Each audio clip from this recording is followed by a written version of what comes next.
Nabati mo na ba yung sarili mo na good job?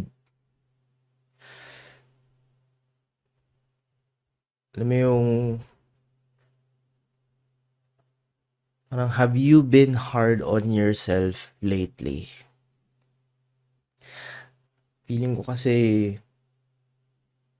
I am my own worst critic and hindi ako masyadong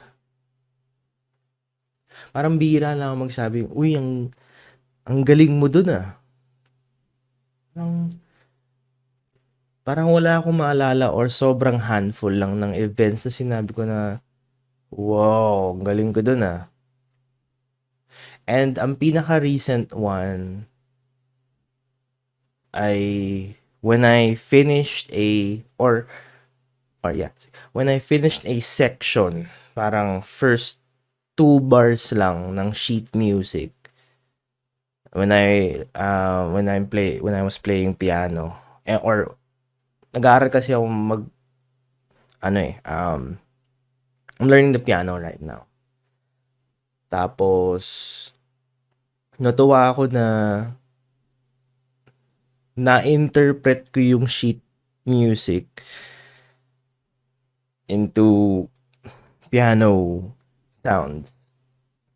And nung natapos ko yun, medyo rough, hindi naman off-tempo, sobrang bagal. Pero tama yung mga notes, yung mga napindot. Sabi ko, ang galing ko dun ah. And na-realize ko na when was the last time na I said ang galing ko dun. So, wala na, just gusto ko lang mag-reflect sa maybe the missed opportunities that I did not pat myself on the back that much. Or baka kasi innate sa ating humans na wag magbuhat ng sariling bangko. Yun ba yung tawag doon? Sariling buhat ng bangko. Yun yung tawag doon. Kasi pag kini-carry mo yung sarili mong chair, sabihin, you're full of yourself. So, may fine line sa pagiging proud sa sarili. And sa akin naman, um, pakiramdam ko lang I don't pat myself on the back that much. Parang ang daming times na lagi akong feeling sorry for myself. Ganun. And also, kung baka nagtataka kayo, ba't ako may scratch dito? Toddlers. Um, kwento ko na lang mamaya or kung it's not much. It's not much of a story. It's wala, kinalimot lang niya ako. But yeah, yun lang. Yun lang yung nasa heart ko ngayon. Ang dami eh. I believe, kailan ka nagalingan sa sarili mo? Parang hindi ko kasi naalala na nagalingan ako na nakarating ako na ibang bansa, nag-aral ako. Lalo na um, lalo na yung natapos ko siya. Hindi ko naiintindihan yung sarili ko dun. I didn't understand why nung natapos ko yung a year and a half diploma course ng film and video, I wasn't proud of myself. Hindi ko alam kung bakit eh. And maybe ma-unpack natin siya ngayon as I try to uh, or meditate on that kung nasaan ako. Hindi ko man lang hiningi yung diploma. And I regret it now. It would have been a good addition dito sa bahay, no? Just to have it right there na I finished something, no? Na sinimulan ko. Kasi usually, pagsisimulan ko, I, I stop eh. Parang, ang dami kong animations or ang dami kong traditional animation Kasi pagdating naman, sorry, kamot ako ng kamot na mata. Pagdating sa traditional animation, gusto ko rin siyang tutunan eh. And I know the technicalities of it. Pero once I start sa drawing, and a few frames in, I just, ayoko na nito. Nako-conscious ako ba kasi hindi ko na-record. So, allow me to check.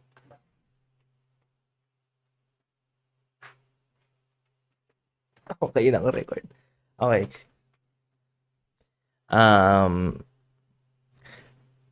Where was I? Ayun.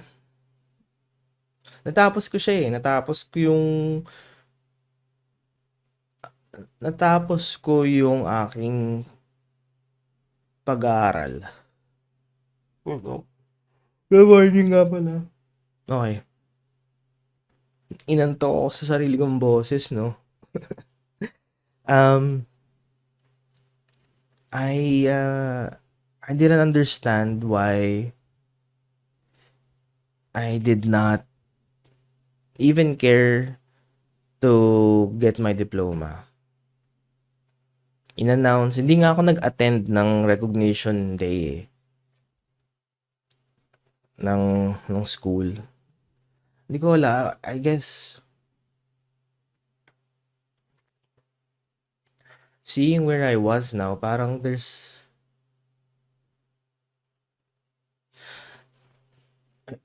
hindsight or ang pinaka obvious or low-hanging fruit reason why I didn't even bother getting yung diploma doon, yung physical. Ang alam ko meron online na binigay pero even that I don't know kung nasa ang email or kung sinearch ko ngayon hindi ko yata mahanap.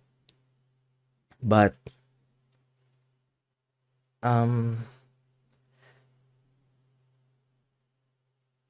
yung pinaka reason na naisip ko ngayon ay yun kasi yung mga time na I was trying to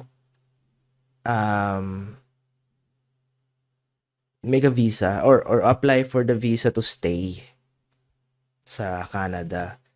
And compared to others kasi with the school I went to, it's not supported by the government na an easier or unassured way na pag natapos mo yung pag-aaral mo, you will have a postgraduate work permit. So you get to stay sa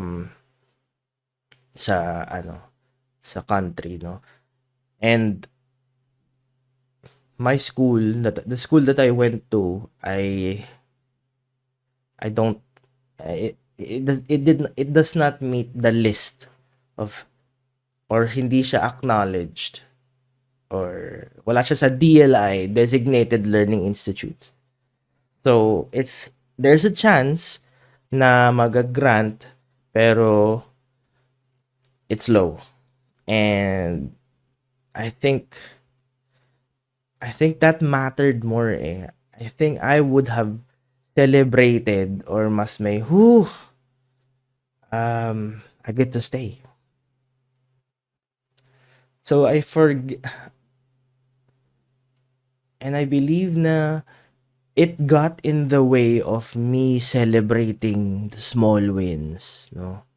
Kasi I thought that was just a small win, pero not a lot of people are blessed to be even to even go abroad.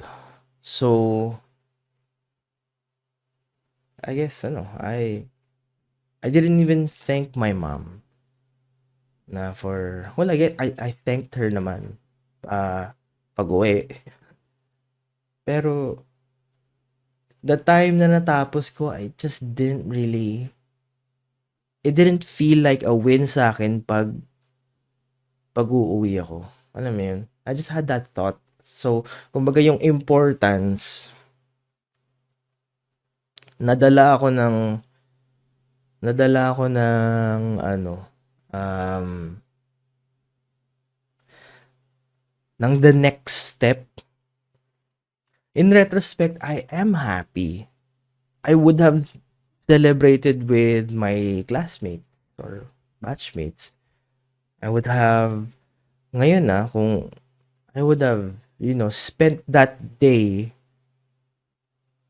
just being proud of myself and sa mga taong nakasalamuha ko doon na kasi this is our day. Ito yung araw na hindi muna natin kailangang isipin yung mga next steps or hindi rin natin kailangang isipin yung mga previous steps. We just have this day to not think about everything and focus on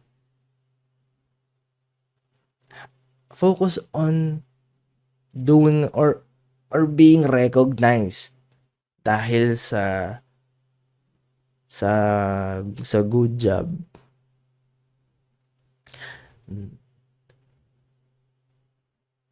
Ayun. Parang I hope if you're going through something ngayon na parang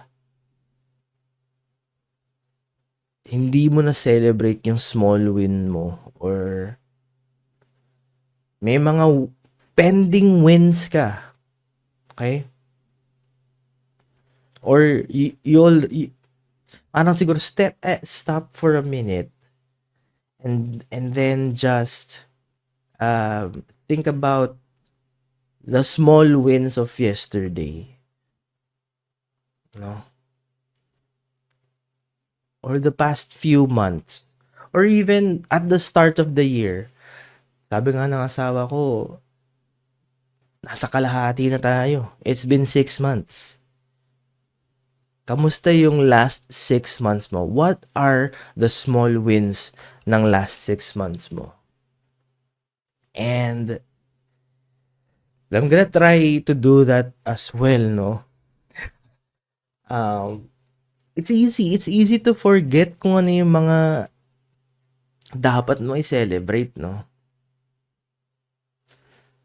And yeah, yun lang talaga yung nag-stand out sa akin na I could have just, kung ayaw ko nga ng masyadong maraming tao, kukunin ko pa rin yung physical diploma ko. Would have run to the nearest this ramen place na astig nga pala yun. Kwento ko in a few mamaya or after this thought kasi ipapacket ko muna yung kwento na yun. So pumunta ako. So hindi ko pa siya kikwento pero I would have after I got itong diploma, I would have ran sa ramen place na paborito ko dun sa sa Vancouver, no? Sa West End. Yun yung pangalan ng lugar dun. West End. And puro Japanese food, mostly ramen. And meron dun ramen place, nakalimutan ko yung pangalan, na parang meron siyang solo bar, meron siyang solo eaters. Magso-solo eat ako, tapos i-chow down ko lang. Umiyak na yung mic ko dun Wait, sorry. Kakainin ko yung ramen. Tapos, meron dun murang Asahi. Asahi. Asahi na beer. So, yun na yun. Kumbaga, I would have really, yun eh. That's what life is all about, di ba?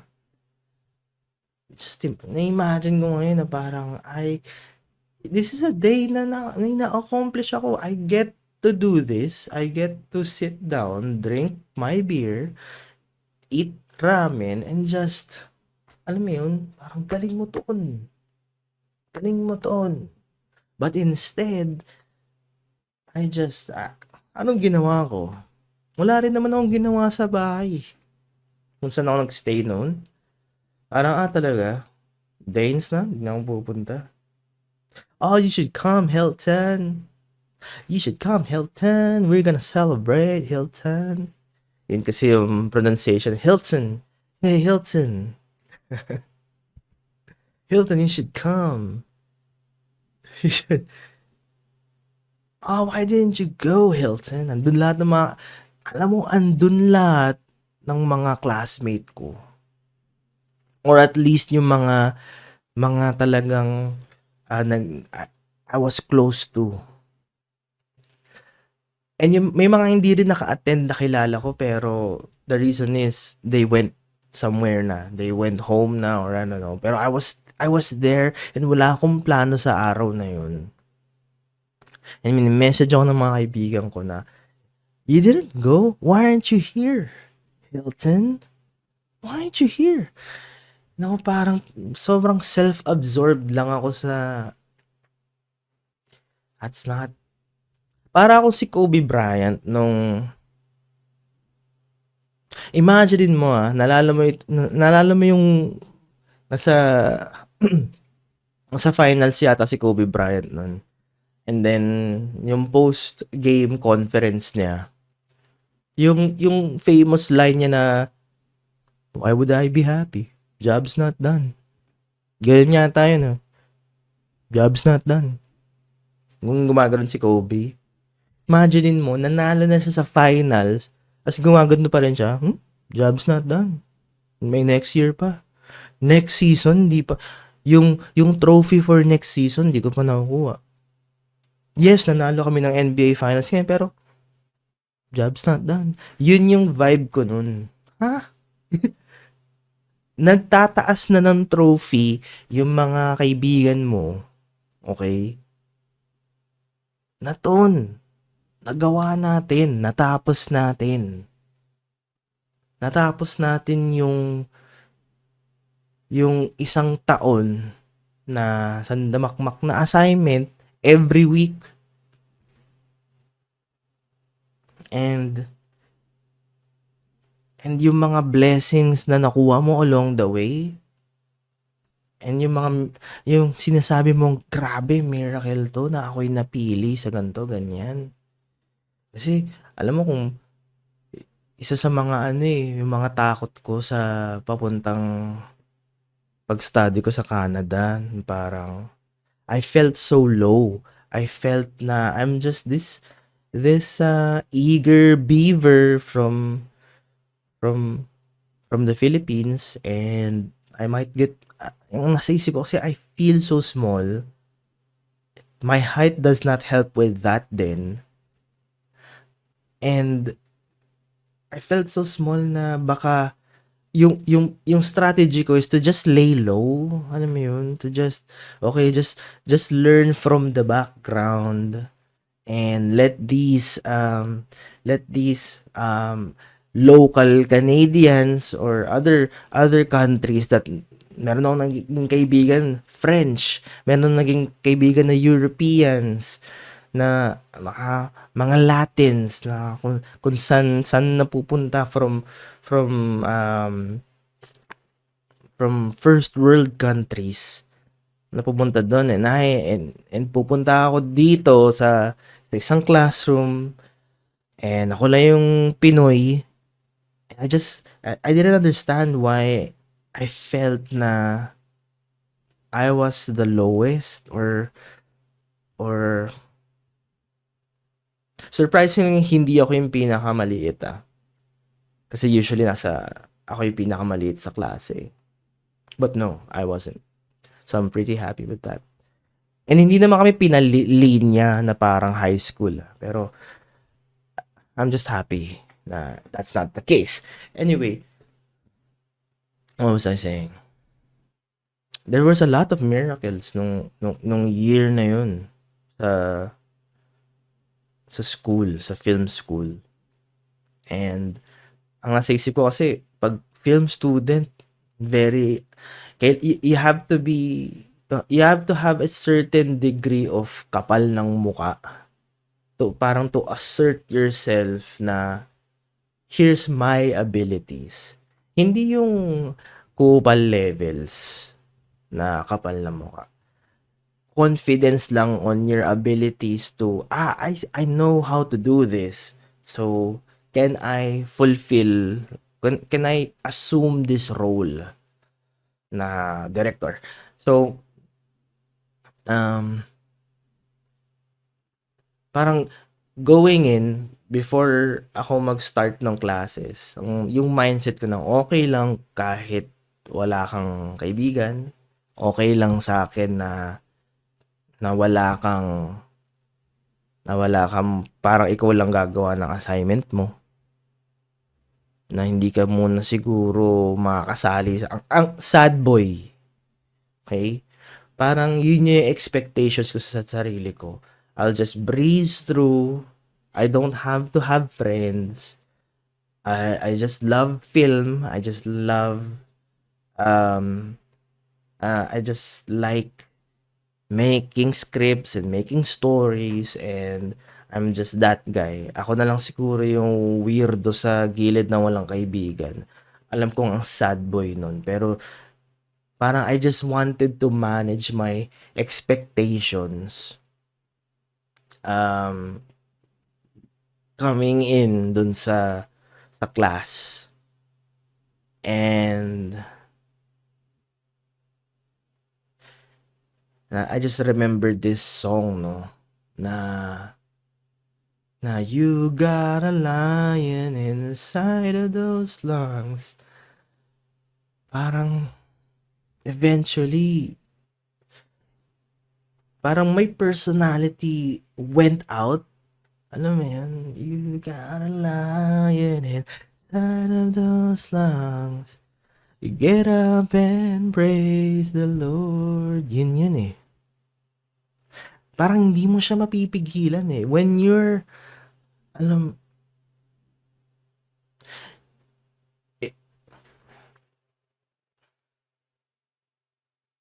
it was just, it was crazy. Now that I think na how I saw myself, no? It's crazy na parang sarap mong batukan nung bakit ganyan yung thinking mo na you won't have friends. Parang yung ang bilis eh. Ang bilis ng lies ng enemy. And believe it or not, truth yun sa akin. Yun na yung parang para hindi ako masaktan, para ma-manage ko yung expectations ko. Para pumasok dito sa school na to.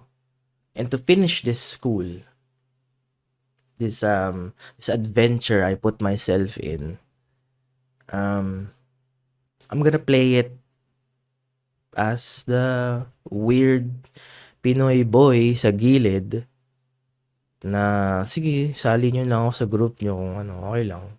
Parang kung kunwaring a group amongst yourself, guys, and then make this group activity. Parang ang nasa isip ko, I won't take initiative na, uy, tara group tayo. Parang ako yung odd man out. Parang seryoso, ito yung thinking ko nun na if ever magkakaroon ng mga group activities, I'll just sit down and just look at people na parang Kumpleto na ba kayo? You can take me if or ako yung lalapit dun sa teacher. Ako yung lalapit na parang, "Hi, wala pa kasi yung group, eh." And then, alam mo yun, ang sad. Alam mo yung, "Attention class, sali niyo 'to." Alam mo yun, parang ang lungkot naman nun. Parang, "Hi guys, sali niyo ako sa" sabi ni teacher, "Sali ako dito." Seryoso, ganun. That was me. Pero none of that happened. Parang all the things that the Lord put in my heart, all the all the personalities na binigay niya sa akin, and yung mga nahubog ko na sense of humor, I think, or people, pakikipag-connect sa tao na I am comfortable with dito sa Pilipinas. I think all of those that defined me, all of those that made me who I am ngayon, Bugs, yun nga, lumabas lang siya. Na parang, ano ba yung iniisip mo? Parang sinampal ako ng Lord nun eh. Ano ba yung iniisip mo? Hilton, ano ba yung iniisip mo? Nasa Canada tayo eh. Bakit ka ganyan mag-isip? And naniwala ako sa lies na yun. So, what was I saying? Ano ba yung topic nito? Small wins, di ba?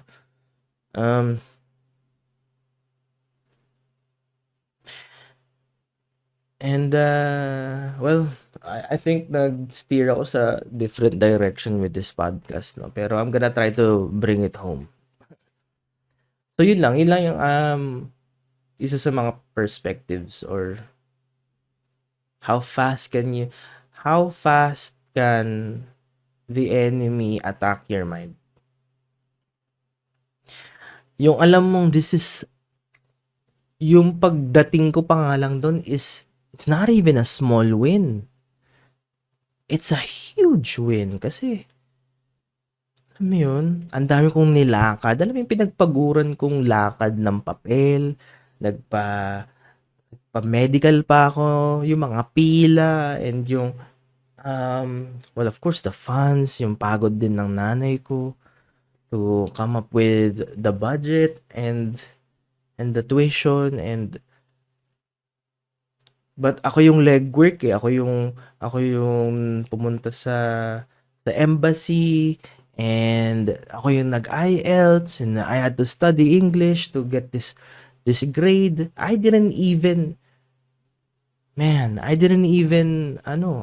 napasa ko yung IELTS, na hit ko yung required, when I say IELTS, ito yung International English, International English Literacy TS. So, ano siya, it's an international test to determine kung gaano kakagaling sa English. So, anyway, napasa ko siya, or yung grades ko doon, that in it of itself is a small piece of the puzzle sa journey ko papuntang Canada to study. Pero I didn't even considered giving myself a small celebration. Para lang akong laging, job's not done. Yung ganun si Kobe. Although naiintindihan ko, hindi ko dinidis si Kobe. Itong podcast na to is not a diss on Kobe. Kasi may nasa series pa sila eh. Talagang job's not done. Wag ka muna mag-celebrate. May mga early celebrators eh. It's a series. Pero ito tapos na eh. You won something. You, alam mo yun, parang, don't, yeah, just celebrate the small wins kasi those small wins matter. No? Um, lalo na, na ano, no, na I didn't even, hindi ko kinuha yung diploma, and despite all the hard work, the anxieties, the lies, and yung mga na-overcome ko, I did not. Natapos na. Hindi na siya small win eh. Ito na yung the big win. Ang dami kong natutunan, ang dami kong nakasalamuha, ang dami kong na-accomplish. And I didn't care. Why? Because I was just so fixated on the next. Na parang the next step. And I hope na if you're listening right now na dude, yung mga small wins na yan, you only get to celebrate that once, or you don't get to celebrate those a lot. And alam mo yun, parang me and my wife would often talk about this or say this a lot, na life's too short. Grabe, no? Life's so short. Lalo na when my mom passed. Yeah. I thanked her for sending me where I need to be and just supporting me. Pero when she passed, no, na-realize namin na bigla na lang life just suddenly ends, no? Moments from now,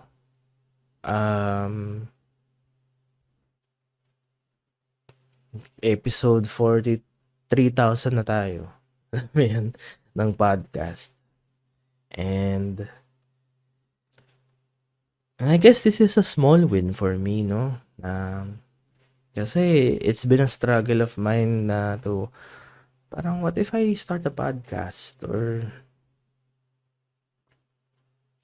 parang nahihiya kasi ako na to show myself on camera. I mean, podcast can be just audio, pero nahihiya ako na i-share yung thoughts ko, nahihiya ako na parang baka i-judge ako ng mga tao na ano yung pinagsasabi na ito. Pero, I just like doing this. And this is a small win for me. And so, pat yourself on the back. Good job for overcoming this, Hilton. And siguro kung may mga small wins kayo, hey, share it.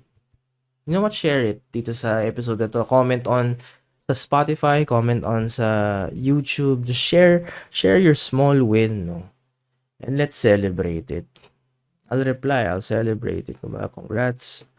I'll give you a congrats. And if you're experiencing a small win right now, or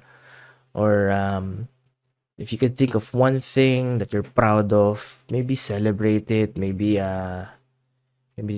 punta ka lang sa convenience, pinakamalapit na 7-Eleven, kuha ka ng hotdog. Kuha ka ng pinakamasarap na hotdog doon. Tapos, bilhin mo, and then, ganyan yung hawak ng hotdog eh, okay? Congratulations.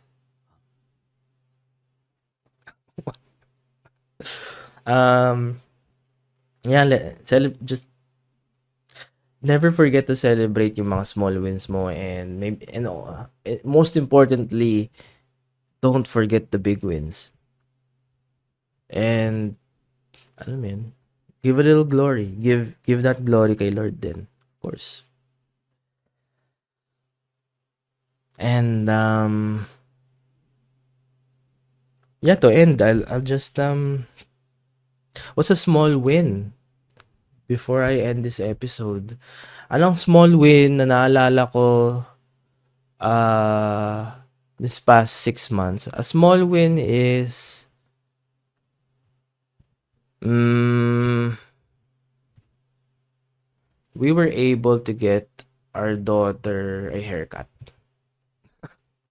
And I know nga pala, ano rin naman ako, I'm just happy.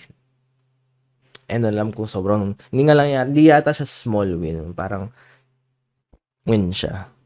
Pero it's a milestone, I guess. I'm so happy na nakapagupitan na siya. Wala lang, hindi ko alam. Parang it's a thing. It's maybe because I'm the parent and I just feel joy when something when you reach your kid's miles when your kid reaches a milestone, it feels more like more than a small win. It's like ano ba yung sa Starbucks yung may tall, may venti yung pinakamataas. So yung a tall win. Anyway, that's a small win for me. I felt happy about that. And ikaw, let us know your small win. Please comment. And also, if you have a question for me, give it dito sa tintonproductions@gmail.com. Thanks for listening. And yeah, I really want to hear a small win from you, and let's celebrate it. Or celebrate it. Ikaw bahala. All right. See ya.